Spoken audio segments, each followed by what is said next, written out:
कहते हैं। और लम्हात को इंग्लिश में क्या कहते हैं? टाइम, लम्हे, टाइम, वक्त। ऐसा है या नहीं? तो आपने अक्सर सुना होगा जो टाइम जाया करता है वो किसको जाया करता है?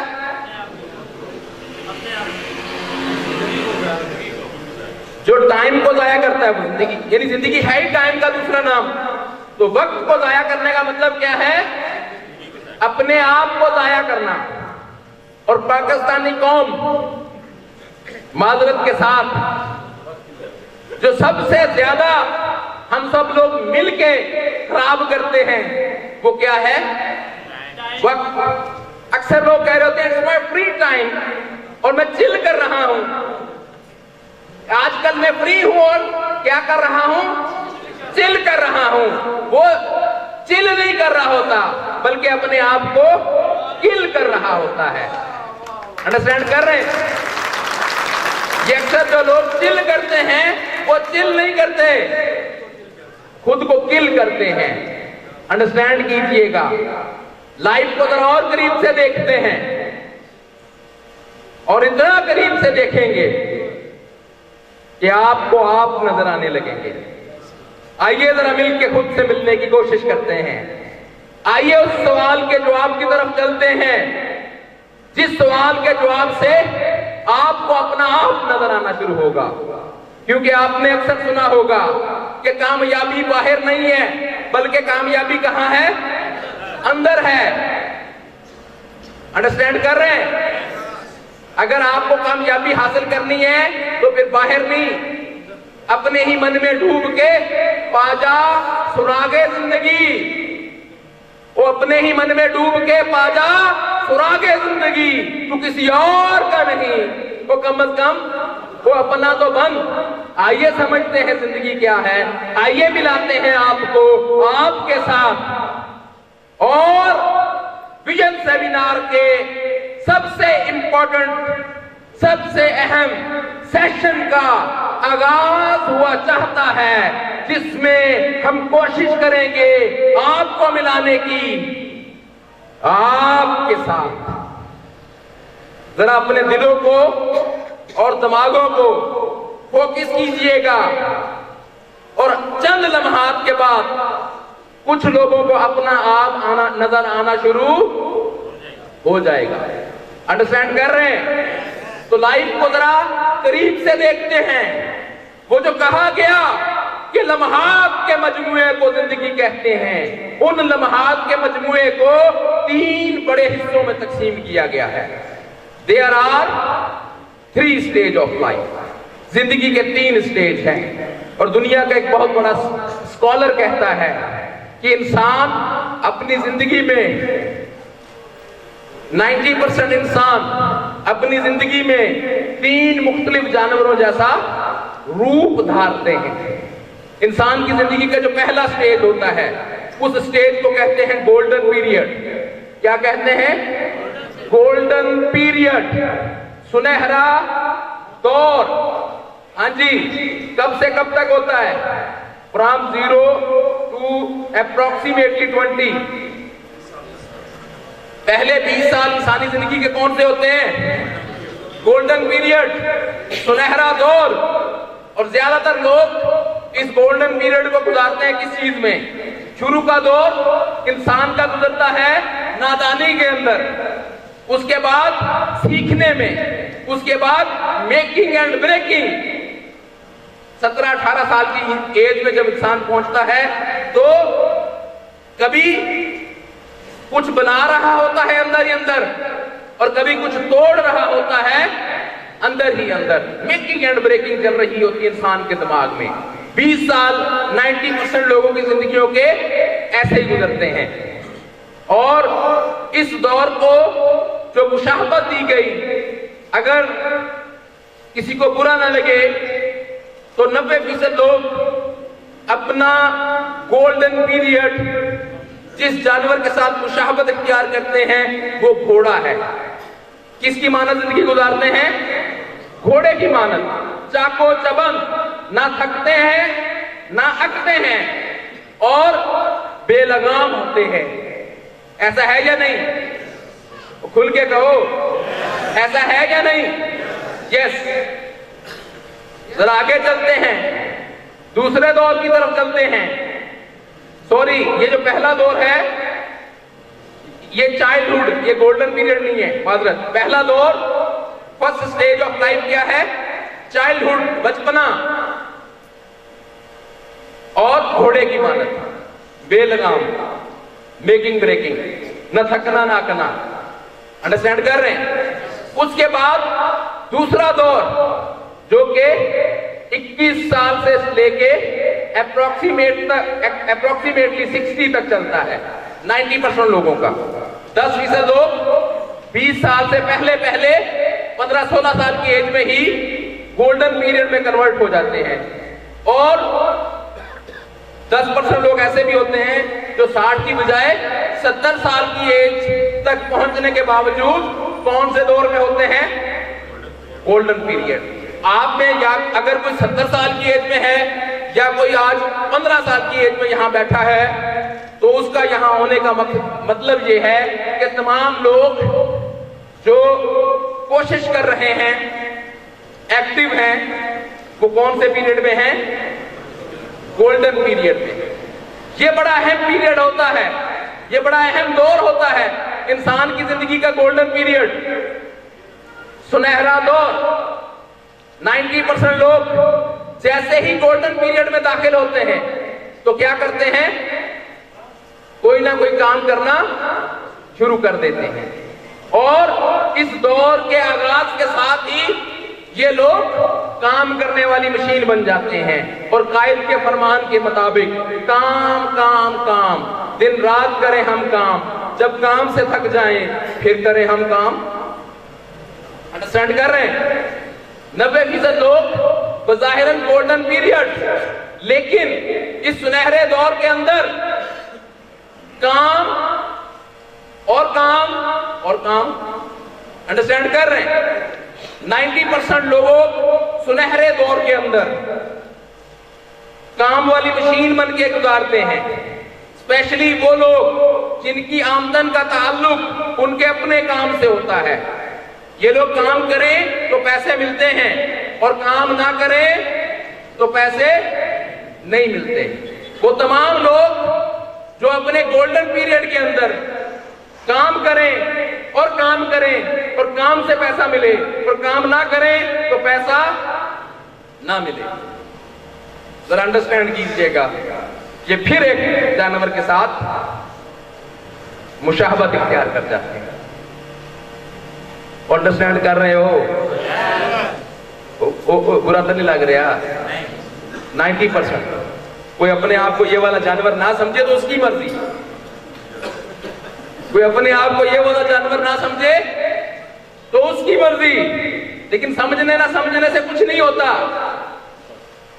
अगर आप इस दौर में हैं और काम करते हैं, सुबह उठते हैं तो काम पे जाते हैं, घर आते हैं तो काम से आते हैं, सुबह फिर उठ के कहां जाते हैं? हाँ जी, खोता 1000 साल पहले भी खोता से, खोता आज भी खोता, और खोता 1000 साल के बाद भी क्या होगा? खोता ही रहेगा। अंडरस्टैंड कर रहे हैं? काम करें और पैसे मिले, काम ना करें तो पैसे ना मिले। The people who are working like this, they are living just like a donkey life. ये काम से पैसे और काम के बगैर पैसे नहीं। अंडरस्टैंड कर रहे हैं? 10% लोग ऐसे हैं जो इस कैटेगरी में फॉल नहीं करते। वो लोग एक बार तो काम करते हैं, लेकिन अपने काम से अपना सिस्टम बनाते हैं, अपना एसेट बनाते हैं, और उनको उनका सिस्टम उनका एसेट कमा के देता है। जो लोग अपने काम से सिस्टम बना लें, जो अपने काम से अपना एसेट बना लें और उनका एसेट उनको कमा के दे, इसका मतलब है कि उनके ये जो सर है, उस सर के अंदर दिमाग है। देखिए दुनिया कहां पहुंच गई। बिल गेट्स सिस्टम बनाता है माइक्रोसॉफ्ट का, और पूरी दुनिया से पैसा इकट्ठा करता है सेकंड्स के हिसाब से। अंडरस्टैंड कर रहे हैं? एलन मस्क सिस्टम बनाता है और मरीख पे जाने की तैयारियां कर रहा है। फेसबुक का ऑनर सिस्टम बनाता है और नैनो सेकंड के मुताबिक क्या कर रहा है, पैसा कमा रहा है। और 90% लोग आज भी इन दो हाथों की मेहनत से क्या करने की कोशिश करते हैं, पैसा कमाते हैं और अमीर होने की कोशिश करते हैं। अंडरस्टैंड कर रहे हैं? 90% लोग जिन्होंने अपने सुनहरे दौर को आंखें बंद करके गधों की तरह गुजारा होता है, जब वो इस पीरियड से निकलते हैं तो आगे एक और दौर उनका इंतजार कर रहा होता है, जिसको डिपेंडेंट पीरियड कहते हैं। कौन सा पीरियड? कभी यह नौजवान मुस्लिम तदब्बर भी किया तूने? 90% लोगों को, बेचारों को पता ही नहीं होता कि अल्लाह ने सेहत का भी कोई निजाम बनाया है। ये 90% लोग काम काम और काम और अल्लाह के बनाए हुए असूलों के खिलाफ चलते हैं, स्पेशली सेहत के हवाले से। इनको पता ही नहीं है कि बैलेंस डाइट क्या होती है, इनको पता ही नहीं है कि हफ्ते में 3 दिन या 2 दिन रेस्ट भी करना है, इनको पता ही नहीं है कि महीने में 1 आध बार 2-3 दिन के लिए पुरफजा मकामात पे भी जाना जरूरी है। अंडरस्टैंड कर रहे हैं? जो 90% लोग गधों की तरह सारी जिंदगी काम कर करके जब 60-70 साल की एज में पहुंचते हैं, क्योंकि सेहत के असूलों को इन्होंने नहीं समझा होता, तो बहुत सारी बीमारियां भी इनके, हाँ जी, बहुत सारी बीमारियां भी लग जाती हैं। और तीसरा दौर, जिसको डिपेंडेंट पीरियड कहते हैं, जो सारी जिंदगी की जमा पूंजी होती है वो कहां लगती है? नहीं, बच्चे जवान हो चुके होते हैं, बच्चों की शादियां कर दी, बेटों की शादियां, बेटियों की शादियां, बात समझ आ रही है? अपनी सेहत पे इतना पैसा नहीं लगाते बेचारे, अपनी लाइबिलिटीज में पैसा लगाते हैं और बड़े खुश होते हैं कि बेटे की शादी कर दी, बेटी की शादी कर दी। और 90% 10% लोग, मेरी बातों में से बुरा ना मनाइएगा, हो सकते हैं कि आपका नजरिया या जिन लोगों को आप जानते हो वो 10% लोग इसमें फॉल नहीं करते, लेकिन 90% लोग इस रिसर्च में फॉल करते हैं।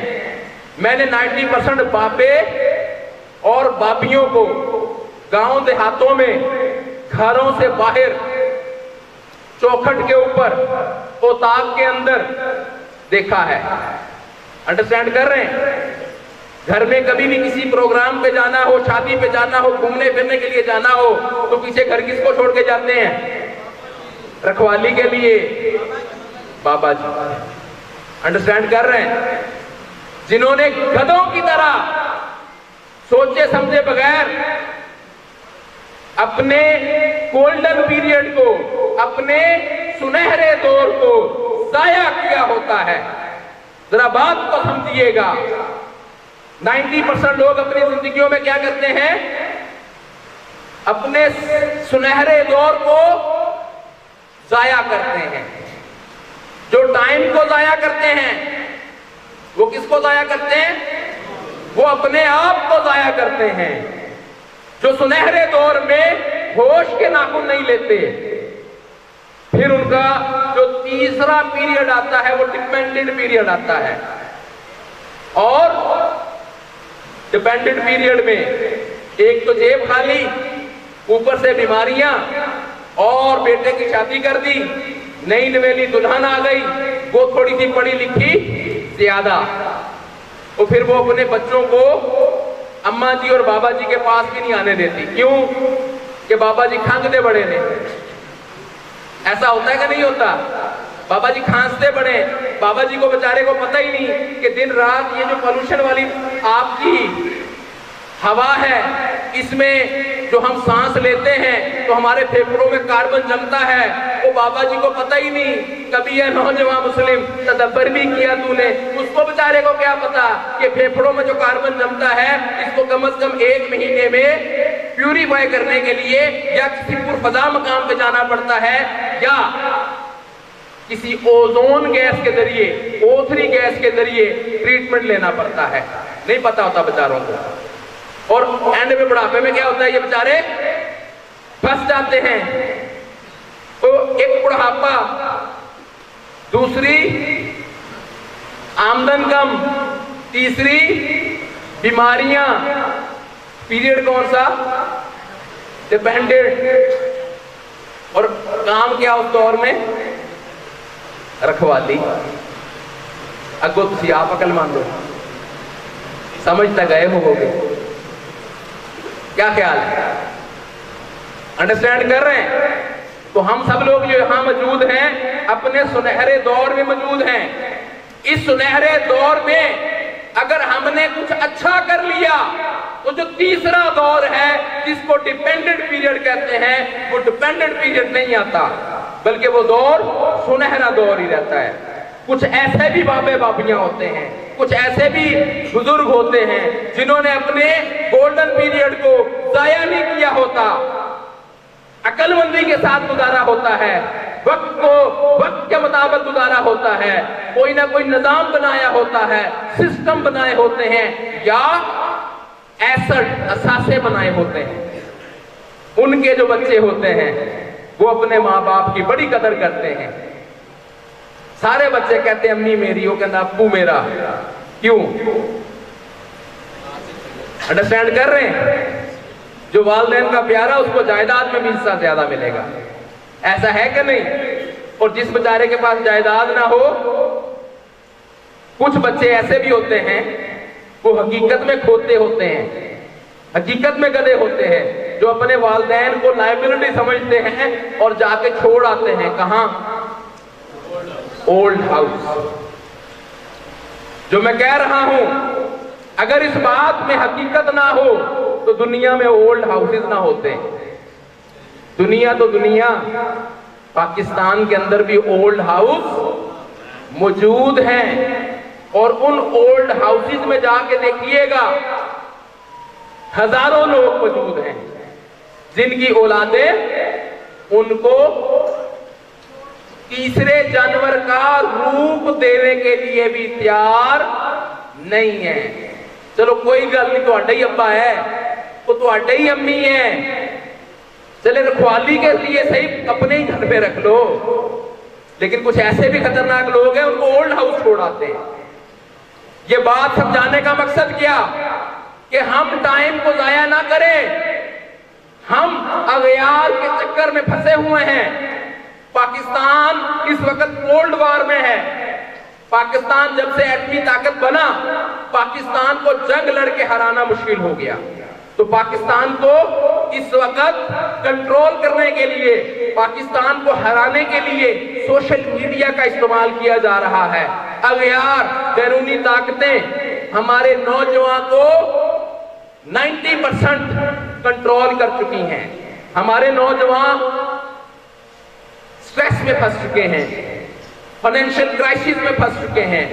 हमें समझ ही नहीं आ रही कि इन मसाइल को हैंडल कैसे करना है। द ईगल्स का मकसद, इस विजन सेमिनार का मकसद लोगों को वो सोच देना है जिस सोच के जरिए हम निजाम बदल सकते हैं। लोगों को वो सोच देनी है जिस सोच के जरिए हम मुस्तकबिल बदल सकते हैं। वो आपने सुना होगा कि हो अगर डर मुस्तकबिल का, तो अपने आज को बदल दो। आज को बदलेंगे तो कल खुद ब खुद क्या होगा, बेहतर हो जाएगा। अंडरस्टैंड कर रहे हैं? दुनिया में जो लोग कामयाब होते हैं, कैसे कामयाब होते हैं? फाइनेंशियल नॉलेज किसको कहते हैं? आइए आपके साथ मिलके एक ऐसे फाइनेंशियल नॉलेज को आपके साथ डिस्कस करें जिसके जरिए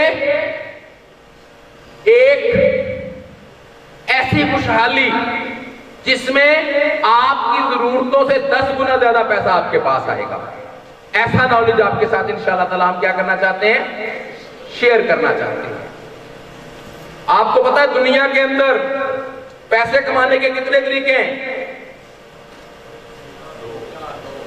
वैसे तो बहुत सारे, लेकिन मेजर 2 हैं। या लोग नौकरी करके पैसा कमाते हैं या लोग बिजनेस करके पैसा कमाते हैं। जरा बात को समझिएगा।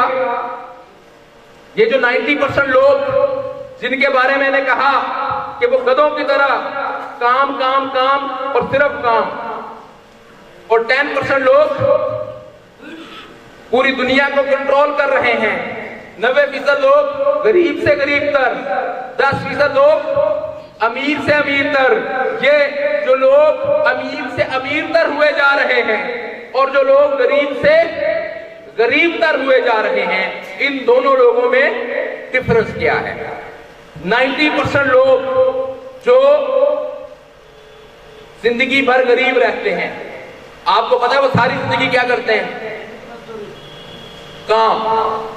जरा बात को समझिएगा, 90% लोग जो सारी जिंदगी गरीब रहते हैं वो क्या करते हैं?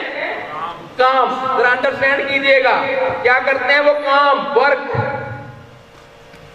ये 90% लोगों का वे ऑफ लिविंग है।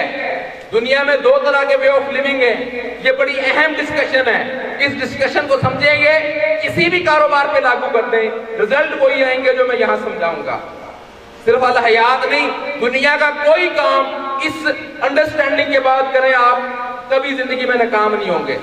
90% लोग जो गरीब थे, गरीब हैं और गरीब रहेंगे, वो सारी जिंदगी क्या करते हैं? खुल के बताए ना। 90% लोग, गरीब लोग जो सारी जिंदगी गरीबों वाली हरकतें करते हैं, जिसकी वजह से वो गरीब होते हैं, वो सारी जिंदगी क्या करते हैं? काम। और उनको उनके काम के एवज क्या मिलती है? इनकम। अंडरस्टैंड कर रहे हैं? लोग काम करते हैं और काम से क्या मिलती है? आमदन मिलती है। और उस आमदन से ये लोग क्या करते हैं? उस आमदन से ये लोग अपने फ्यूचर प्लान बनाते हैं कि काम कर रहे हैं, काम से पैसे आएंगे, उन पैसों से हम अपने मुस्तकबिल के ख्वाब पूरे करेंगे, घर बनाएंगे, गाड़ी लेंगे। ऐसा है या नहीं? अच्छा, अगर ये काम ना करें तो क्या होगा? हाँ जी, कॉमन वे ऑफ लिविंग। 90% लोगों का काम का तरीका, काम करें तो इनकम, काम ना करें तो इनको इनकम नहीं आती। और जब इनको इनकम नहीं आती तो जो इनके फ्यूचर प्लान हैं, मुस्तकबिल के मंसूबे हैं, वो क्या बन जाते हैं?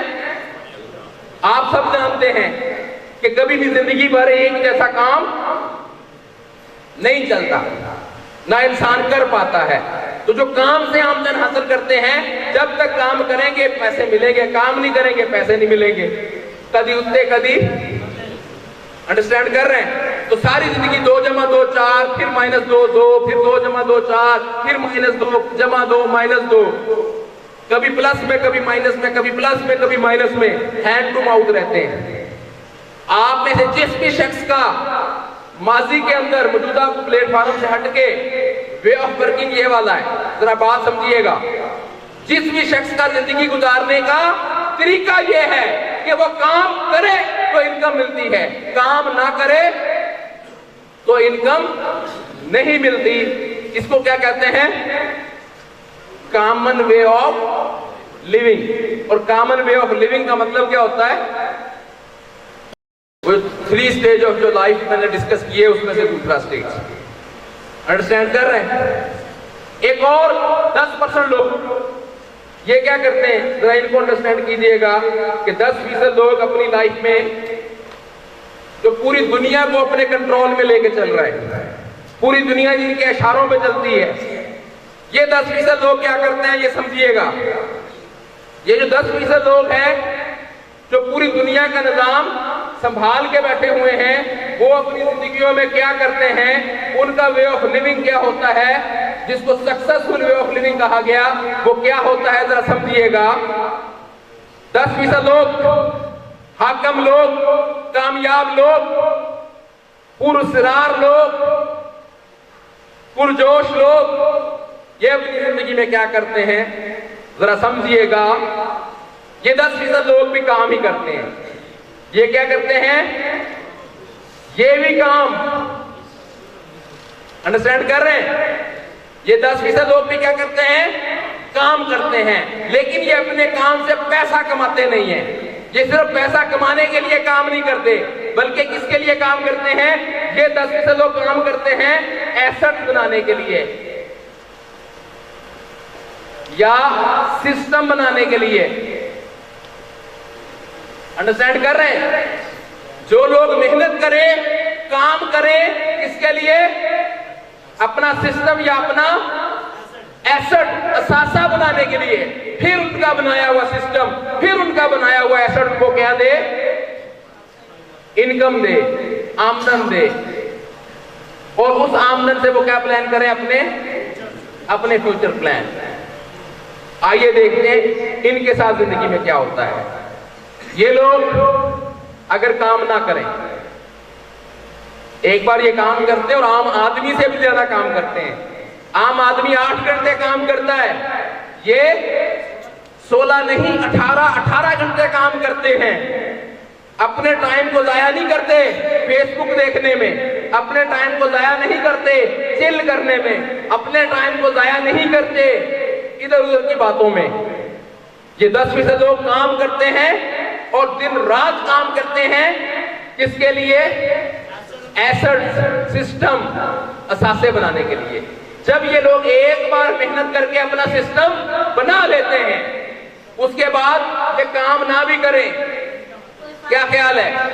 उनका सिस्टम, उनका एसेट, उनका निजाम उनको इनकम देता रहता है और उस इनकम से उनके फ्यूचर प्लान भी पूरे हो जाते हैं।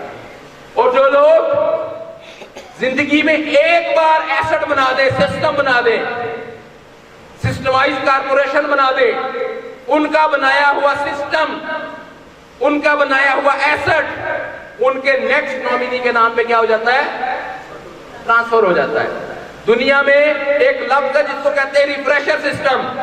90% लोग जो अपने काम के एवज इनकम लेते हैं, जिसको कॉमन वे ऑफ लिविंग कहा गया, वो काम करे तो पैसा, काम ना करे तो पैसा खत्म। उनकी जो नई नस्ल होती है, उनको अपने कैरियर का आगाज कहां से करना पड़ता है? जीरो से करना पड़ता है। क्यों? क्योंकि कॉमन वे ऑफ लिविंग के लोगों का क्या हो जाता है? रिफ्रेशर हो जाता है। अंडरस्टैंड कर रहे हैं? क्या हो जाता है? रिफ्रेशर हो जाता है। उनकी मेहनत जाया हो जाती है। और 10% लोग, 10% लोग जो एक बार मेहनत करें और अपना सिस्टम बनाए, अपना निजाम बनाए, अब उनकी आने वाली जो नेक्स्ट जनरेशन है, वो अपने कैरियर का आगाज जीरो से नहीं करती। उनके अबाव अजदाद ने जो एसेट बनाए होते हैं, जो सिस्टम बनाए होते हैं, वो उसके वारस बन जाते हैं। ऐसा है या नहीं? बिल गेट्स का ऑनर, बिल गेट्स का बनाया हुआ सिस्टम माइक्रोसॉफ्ट, आज बिल गेट्स की डेथ हो जाए, उसके नेक्स्ट जो औलाद है वो जीरो से शुरू होगी या वहीं से स्टार्ट? एलोन मस्क जीरो या वहीं से? अंडरस्टैंड कर रहे हैं? फेसबुक का मालिक जीरो से या वहीं से? पाकिस्तान की बात करते हैं, मलक रियाज, इसकी औलाद जीरो से या वहीं से? जिनके एसेट बन गए, एसेट का वारिस, सिस्टम का वारिस औलाद होती है। अंडरस्टैंड कर रहे हैं? तो आप सोच के बताइएगा, सुनहरा दौर, गोल्डन पीरियड मुझे और आपको मुयस्सर है। इस पीरियड में हम काम के इवज पैसे और कॉमन वे ऑफ लिविंग की तरह अपनी आने वाली नेक्स्ट जनरेशन को जीरो से स्टार्ट करवाएं या कोई सिस्टम बनाएं? सिस्टम बनाना चाहिए, असासे बनाने चाहिए। अगर आपको एक ऐसा नॉलेज दें, एक ऐसा इल्म दें कि आप सिर्फ 90 दिन मेहनत करें और उस 90 दिन की मेहनत से एक ऐसा निजाम खड़ा हो जिस निजाम के जरिए आप भी और आपकी आने वाली नस्लें भी फायदा उठा सकें, तो क्या कहते हैं? उस निजाम के लिए सिर्फ 90 दिन के लिए अपने आप को अपने आप से बाहर निकालने के लिए, खुशहाली के लिए, प्रॉस्पेरिटी के लिए तैयार हैं? तैयार हैं? आइए एक ऐसा सिस्टम बनाने की बात करते हैं। आइए एक ऐसा विजन आपके साथ डिस्कस करते हैं, ऐसा निजाम आपके साथ डिस्कस करते हैं जिस निजाम के जरिए अल्लाह के फजलो करम से हम लोग सिर्फ खुद अमीर नहीं होंगे, हम लोग सिर्फ खुद फाइनेंशियली मजबूत नहीं होंगे, बल्कि ये एक ऐसी बुनियाद है जिस बुनियाद से पाकिस्तान और पाकिस्तान के नौजवानों का मुस्तकबिल इंशाअल्लाह ताला इस हद तक रोशन होगा कि आप और आपके साथ लोग जो इस निजाम के लिए इस वक्त हरकते अमल में है, सबका नाम अल्लाह के फजलो करम से सुनहरे दौर से, सुनहरे रूप से लिखा जाएगा। आइए कुछ और हकीकतों पे बात करते हैं, फिर निजाम पे बात करते हैं। आपको पता होगा कि पाकिस्तान अपने 76 साला माजी के बदतरीन दौर से गुजर रहा है। 76 सालों में पाकिस्तान पे आज तक कोई ऐसा वक्त नहीं आया जिस तरह का वक्त इस मुल्क पाकिस्तान पे अब आया हुआ है। ऐसा है या नहीं? आपको पता है इस वक्त पाकिस्तान के जो मौजूदा मसाइल हैं, पाकिस्तान जिस बाज गश्त के अंदर फंसा हुआ है, इस सारे के सारे प्रॉब्लम का जिम्मेदार कौन है? कोई कहता है पाकिस्तान के मौजूदा मसाइल की वजह नून लीग है, कोई कहता है नहीं पीपल्स पार्टी है, कोई कहता है नहीं पीटीआई है, कोई कहता है नहीं नहीं नहीं नहीं आर्मी है, कोई कहता है हमारी एजेंसीज हैं। जरा समझिएगा, पाकिस्तान इस वक्त जिस सिस्टम में फंस चुका है, जिस दलदल में फंस चुका है, अगर अल्लाह ने मुझे मौका दिया है तो अगर इस टॉपिक पे बात ना करूं तो गैर मुनासिब होगा। याद रखिएगा, पाकिस्तान के जो मसाइल हैं, उन मसाइल की अगर कोई वजह है तो सबसे पहले मैं और उसके बाद आप। ना पीटीआई कसूरवार है, ना नून लीग कसूरवार है, ना कोई और सियासी जमात कसूरवार है। कसूरवार कौन है? हम सब कसूरवार हैं। पाकिस्तान के अंदर आपको पता है दिन ब दिन डॉलर महंगा हो रहा है, पता है? किस किस को पता है डॉलर महंगा हो रहा है? जरा हाथ खड़ा करें। आप सबको लगता है डॉलर पाकिस्तान में महंगा हो रहा है? गलत है। पाकिस्तान में डॉलर महंगा नहीं हो रहा, बल्कि हमारी करेंसी जो है वो डिग्रेड हो रही है। दुनिया में डॉलर वहीं खड़ा है, इंडिया की करेंसी का मुकाबला डॉलर वहीं पे है। अफगानिस्तान की करेंसी का मुकाबला डॉलर वहीं पे है। सऊदी अरेबिया की करेंसी का मुकाबला डॉलर वहीं पे है। वो बांग्लादेश, मशरकी पाकिस्तान, उनकी करेंसी का मुकाबला डॉलर वहीं पे है। हमारी करेंसी दिन ब दिन क्या हो रही है? डीवैल्यू। आपको पता है हमारी करेंसी डीवैल्यू क्यों हो रही है? बेसिकली ये बड़ा अहम टॉपिक है। इसके बाद हम एक और अंडरस्टैंडिंग की तरफ जाएंगे, लेकिन पहले पाकिस्तान की मौजूदा सिचुएशन को डिस्कस करना चाहूंगा मैं। पाकिस्तान या किसी भी मुल्क की जो करेंसी है, उसका जो दारोमदार होता है उसकी जीडीपी के ऊपर होता है, और जिस किसी भी मुल्क की जो जीडीपी है उसका ताल्लुक जो है उसकी इंपोर्ट्स और उसकी एक्सपोर्ट्स के साथ होती है। हम लोग बेसिकली, हमारा प्रॉब्लम क्या है? हमारी जो इंपोर्ट है वो बहुत ज्यादा है और जो एक्सपोर्ट है वो बहुत कम है। अंडरस्टैंड कर रहे हैं? हमारी इंपोर्ट और एक्सपोर्ट में 90 और 10% का डिफरेंस है। यानी बाहर से 90 चीजें मंगाते हैं और 10% सिर्फ हम चीजें बाहर बेचते हैं। अंडरस्टैंड कर रहे हैं? देखें, पाकिस्तान, हम नारे लगाते हैं बहुत सारे। पाकिस्तान 78 सालों में आज तक अपना पानी नहीं बना सका। हम पानी पीते हैं तो पैसे, 2 बड़े पानी पाकिस्तान में जो मुस्तनद माने जाते हैं, नेस्ले और एक्वाफीना, दोनों कहां के हैं? इसराइल। 2 बड़ी कंज्यूमर कंपनियां, प्रॉक्टर एंड गैमल, लिवर ब्रदर, कहां की? इसराइल। तमाम बड़ी मेडिसिन की कंपनियां कहां की? इस्राइल। और मुनाफिकत के आला दर्जे में हम बैठे हैं जो कहते हैं इस्राइल को तस्लीम। वो कैसे नहीं करेंगे तस्लीम? पानी हम उनका पीते हैं, तलो भी हम उनका खाते हैं, लाइफो साबुन उनका इस्तेमाल करते हैं, लक्स हम उनका इस्तेमाल करते हैं, कार्बोनेटेड ड्रिंक्स जिनके फायदे कम और नुकसानात बेतहाशा हैं वो हम उनके इस्तेमाल करते हैं। KFC मैकडोनल्ड हम उनके पे जाते हैं। बात बात पे हम अपने मुल्क का पैसा कहां बेचते हैं? बाहर बेचते हैं, इस्राइल बेचते हैं। और मुनाफिकत के उस दर्जे पे हम पहुंचे हुए कि अभी भी क्या कहते हैं? अभी भी क्या कहते हैं? इस्राइल को नहीं मानते। तो तुम मानो या ना मानो, तो जिन्होंने मनवाना था वो मनवा चुके। ये जो IMF जैसी बीमारी है ना, ये कौन है जिसके आगे हम हाथ फैला के बैठे हैं? आपको पता पाकिस्तान कितने क्रूशल टाइम पे है कि हमने जो उनसे कर्जा लिया हुआ है उस कर्जे को देने के लिए भी हर साल हमें क्या लेना पड़ता है? मजीद कर्जा, कर्जे पे कर्जा, कर्जे पे कर्जा। इसको कंपाउंडिंग कहते हैं। और इस कंपाउंडिंग में जो फंस जाए ये रिवर्स कंपाउंडिंग है, नेगेटिव कंपाउंडिंग है, निकलना बहुत मुश्किल हो जाता है। माजी की ईस्ट इंडिया कंपनी और आज IMF अगले 50 साल के बाद मोहरिक, अल्लाह ना करे, अल्लाह ना करे मेरे मुंह में खाक कि दोनों को एक जैसे अंदाज से लिखे।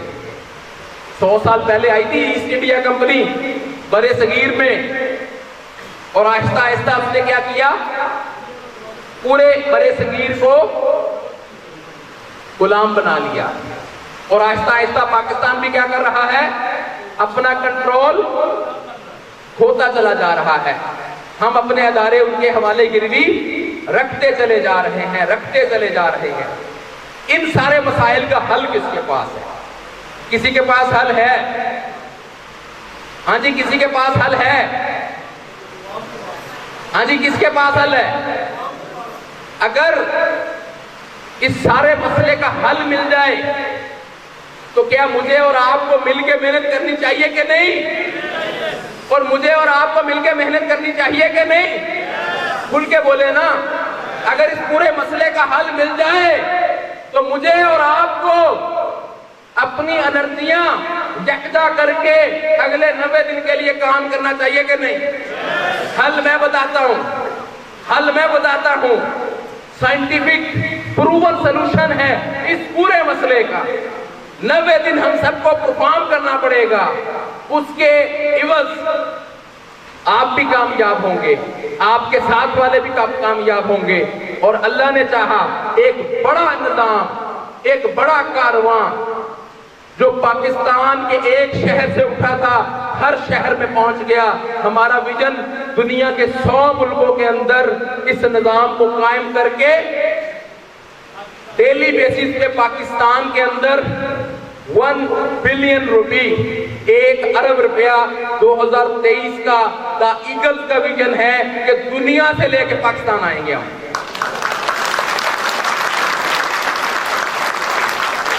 सिर्फ ये बात नहीं है, इस बात के ऊपर पूरी डिटेल डिस्कस करूंगा, पूरा निजाम डिस्कस करूंगा। इस्राइल आपके मुल्क से पैसा कैसे लेके जा रहा है, अमेरिका आपके मुल्क से पैसा कैसे लेके जा रहा है, और अल हयात के प्लेटफॉर्म पे द ईगल्स पूरी दुनिया से पैसा पाकिस्तान कैसे लेके आएंगे, ये पूरी डिटेल डिस्कस करूंगा। याद रखिएगा, इल्म किसी के बाप की मिरास नहीं है, कामयाबी किसी की मिरास नहीं है। अल्लाह के बनाए हुए कवानीन को जो समझेगा उसे रब्बुल इज्जत कामयाबी अता फरमाएंगे। अंडरस्टैंड कर रहे हैं? अल्लाह के असूलों को उन्होंने समझा तो वो कामयाब, और अगर हम समझ लें तो क्या ख्याल है, हम कामयाब होंगे कि नहीं? तो यार हम तो कहते हैं मुसलमान हैं, हमारे साथ अल्लाह की भी ताकत शामिल, अल्लाह की भी मदद शामिल हाल होती है, तो फिर हमारे कामयाब होने के चांस कम है या ज्यादा है? तो आइए समझते हैं वो निजाम जिस निजाम के जरिए कारोबार होता है, जिस निजाम के जरिए अमीर बनते हैं, जिस निजाम के जरिए हुक्मरान बनते हैं, जिस निजाम के जरिए गुलाम बनाए जाते हैं। आइए उस निजाम को समझते हैं। अगर हम निजाम समझ जाएंगे तो फिर हमें भी मौका मिलेगा अमीर होने का, हमें भी मौका मिलेगा हुक्मरान बनने का, हमें भी मौका मिलेगा ताकत हासिल करने का। समझना बहुत जरूरी है। अच्छा, उससे पहले मुझे टाइम बता दें, क्योंकि ये 30 मिनट का मेरा टॉपिक है। टाइम क्या हो गया? 9:22, 10 तक कंटिन्यू कर सकते हैं? ठीक है जी, कंटिन्यू करेंगे इंशाअल्लाह ताला। ये पेज उस